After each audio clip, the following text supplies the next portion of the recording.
ये ultra filtration plant हमने तैयार किया है।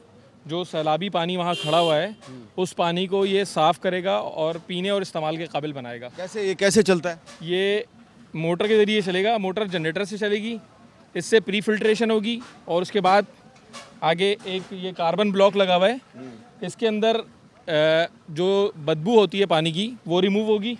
उसके बाद ये मेम्ब्रेन तो आप सैलाबी पानी को ही साफ करके पीने के काबिल बनाएंगे इंशाल्लाह। और इस मेम्ब्रेन के अंदर ये खासियत है कि वो 99.99% जरासीम को रिमूव कर देती है। तो इसकी क्या ज़मानत है कि वो पानी जो है बीमारियां नहीं फैलाएगा?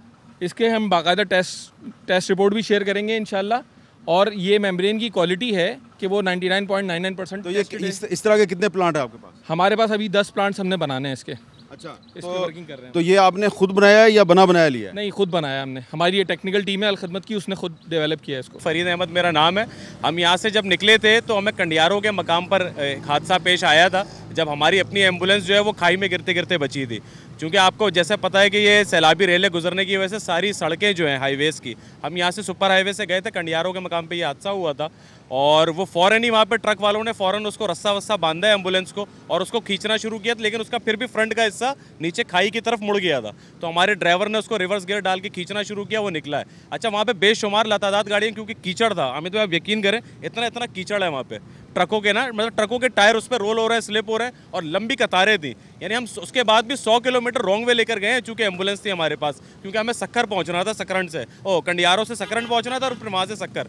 तो आप यकीन करें, मतलब कीचड़ और वहाँ पे कोई रास्ता नहीं है, मतलब पानी के रेले गुजर रहे हैं। रातों में सारा ट्रैफिक रुका हुआ है, आबादी एहतिजाजन सड़कों पर आके बैठी हुई है, माल मवेशी जिस ट्रक पे लोड हो रहे हैं उसी में उनके बच्चे। तो मुतासरीन आपको तो तंग नहीं करते? नहीं, मुतासरीन ऐसे तंग नहीं करते, लेकिन अब आप जहाँ पे जाएंगे तकसीम कार के लिए, क्योंकि अब वो वहाँ पे ना भूख का बहुत शदीद आलम है, भूख है। अब उनको कैसे वो भूख अपनी बुझाएंगे ना। अब हम एक गाड़ी में गए थे अभी नीड एनालिसिस के लिए, उस नीड एनालिसिस में हमारे चंद सामान था हमारे पास, जो हमने तकसीम। आपने फील्ड में काम किया, आपको लगता है कि अब जब ये सैलाब का पानी उतरेगा तो अपने पीछे भूख और बीमारी जो है वो छोड़ जाएगा अपने पीछे? देखें, भूख का हामिद भाई आप ऐसे भी अंदाज़ा कर सकते हैं कि खड़ी फसलें सारी तबाह हो गई, तो ये फूड क्राइसिस जब अभी रेज होगा तो आप सोचें वो क्या तबाहियां लेकर आएगा। अभी तो ये एक आर्जी है ना क्राइसिस, कि अभी पानी खड़ा हुआ है तो चलो भूख का एक अलमिया, चूल्हा नहीं जल रहा। अब ये जब उतरेगा पानी तो फसलें तो आपकी सारी तबाह हो गई, माल मवेशी का चारा तो सारा बह गया, आपका माल मवेशी सबसे ज़्यादा नुकसान हुआ, उसका अजाला कैसे होगा? ये एक बहुत बड़ा अलमिया है जो आगे जन्म लेगा। मुगीरा मेरा नाम है।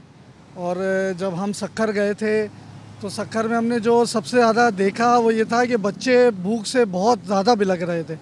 हमने अपनी गाड़ी वहाँ खड़ी की और एक बच्चे को सिर्फ हमने एक बिस्किट देने का था, तो शायद कि 100-150 बच्चे हम पर आ गए थे कि किसी न किसी तरीके से हमें बिस्किट मिल जाए। और आंसुओं से रोना जिसे कहते हैं, हमने बच्चों का जो देखा था वो वहीं देखा था। और वो पूरी रात 1-1.5 दिन हो गया था वो भूखे थे और हमारे पास बिस्किट बिल्कुल ख़त्म हो चुके थे। और वालिदैन जो थे बच्चों के, हत्ता कि वो भी इस नौबत पर आ गए थे, भाई हमें खाना तो बिल्कुल नहीं मिल रहा। मायूसी बहुत थी, उदासी बिल्कुल। हमें उन्होंने बोला कि हमें आप बिस्किट ही दे दो ताकि हमारा पेट भर जाए। तो हमने बिस्किट से उनकी पूरी बहुत मदद की। उसके बाद हमने वहाँ खैमा बस्ती कायम की थी। खैमा बस्ती के बाद वहाँ खाना फराहम हुआ था। मगर जब हम वहाँ पहुँचे थे तो हमने ये हाल देखा था और बच्चों का बहुत बुरा हाल है। बीमारियाँ थी और स्किन की बीमारी तो चल रही थी, हर बच्चा खुजली और इसमें बहुत इन्वॉल्व होता है इस बीमारी के अंदर, ये हमने बहुत पाया। ये उन किचन्स में से एक किचन है जो हमने पूरे सिंध में इस्टेब्लिश किए हैं। यहाँ पर हम खाना पकाते हैं, उसको पैक करते हैं और मुतासरीन में जाकर के तकसीम करते हैं। कराची का ये किचन जो है, ये कराची की जो खेमा बस्तियाँ हैं घटाप में और शाह लतीफ़ टाउन वगैरह में, मलीर में, उनमें ये जाकर के तकसीम हो रहा है। इसी तरीके से सिंध में दर्जनों किचन्स इस वक्त ऑपरेट कर रहे हैं हमारे, जहाँ इसी तरीके से खाना पकता है और पैक होता है और मुतासरीन में जाके तकसीम होता है।